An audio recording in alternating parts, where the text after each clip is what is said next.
Oh, that one would set scourges over my mind, and the discipline of wisdom over my heart. That they do not spare me for my ignorances, and do not overlook my sins. That my ignorances not be multiplied, and that my sins do not abound, lest I fall in the sight of my adversaries, and my enemy rejoice over me. O Lord, Father and Master of my life, do not abandon me to their counsel. Do not give me a proud look, and turn away lust from me. May the lust of the body not overtake me, and do not give me over to a shameless soul. Hear, my children, concerning the discipline of the mouth, he who keeps it will not be ensnared. But the sinner is ensnared by his lips, and the fool stumbles through his mouth.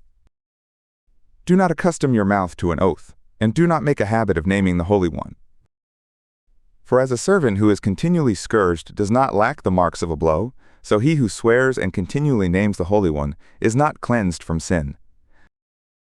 A man of many oaths is filled with iniquity, and the scourge does not depart from his house. If he offends, his sin will be upon him, and if he disregards it, he sins doubly.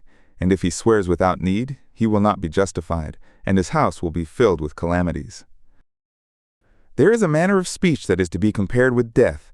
Do not let it be found in the heritage of Jacob. He who keeps his soul from this will live, and not wallow in sins. Do not accustom your mouth to vulgar speech, for there is a sinful thing in that. Remember your father and your mother when you sit in council among the mighty, lest you stumble among them, and show yourself a fool in your manner of speech, and wish you had not been born, and curse the day of your birth. A man who is accustomed to disgraceful talk will not learn wisdom all his days. 2 types of men multiply sins, and a third brings wrath. A lustful soul burning like fire, which is not quenched until it is consumed. A fornicator in the body of his flesh, for he does not cease until the fire consumes him. And the fornicator to whom all bread is sweet, for he will not leave off until he dies. There is a man who goes astray from his own bed, and says in his soul, Who sees me? Darkness is around me, and the walls hide me, and no man sees me. Of what shall I be afraid?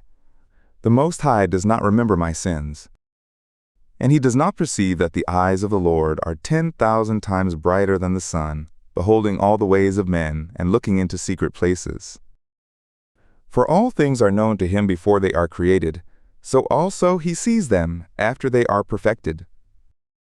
Such a man will be punished in the streets of the city, and, where he does not suspect it, will be taken. So also a wife who leaves her husband, and brings in an heir by a stranger.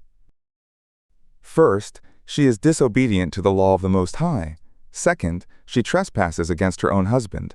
Third, she commits adultery through her fornication, and brings in children by a stranger. She will be led into the assembly, and upon her children there will be visitation. Her children will not spread out their roots, and her branches will bear no fruit. She will leave her memory for a curse, and her reproach will not be blotted out. And those who are left behind will know that nothing is better than the fear of the Lord, and nothing sweeter than to observe the commandments of the Lord.